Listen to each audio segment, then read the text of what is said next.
Rakyat Indonesia adalah bangsa paling tangguh, bukan karena dilindungi, tapi karena ditelantarkan. Di negeri ini, negara bukan perisai, negara justru jadi pedang yang kerap menebas rakyatnya sendiri. Pemerintah bukan pelindung, pemerintah lebih mirip algojo yang siap menindas dengan aturan, pajak, dan ancaman. Rakyat dipaksa bertahan hidup seperti binatang liar di hutan, cari makan sendiri, cari perlindungan sendiri, bahkan cari keadilan sendiri. Negara hanya hadir ketika hendak memeras, bukan ketika rakyat butuh dibela. Aparat yang seharusnya menjaga malah sering jadi momok yang ditakuti. Bandingkan dengan Jepang atau negara maju lain, rakyatnya tenang karena dilindungi hukum dan aparat.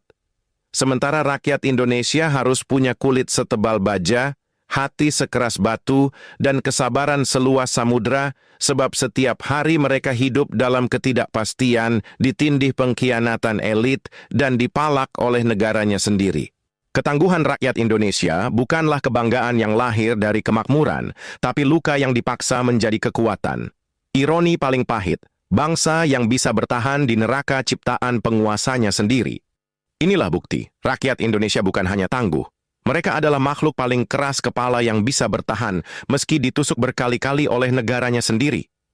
Kesimpulannya jelas, rakyat Indonesia bukan hidup karena negara, tapi hidup meski dikhianati negara.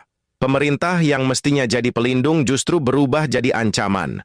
Aparat yang seharusnya menjaga malah sering jadi algojo, dan hukum yang harusnya adil berubah jadi komoditas dagang. Justru dalam kegelapan inilah ketangguhan rakyat ditempa. Mereka terpaksa jadi tangguh, karena jika lemah, mereka habis. Ironi paling pedas, bangsa ini bisa bertahan bukan berkat negara, tapi dengan melawan negara secara diam-diam setiap hari.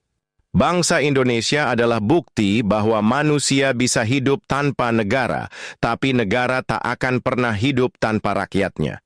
Sayangnya penguasa belum paham. Semakin lama rakyat dipaksa bertahan sendirian, semakin besar amarah yang kelak akan ditagih.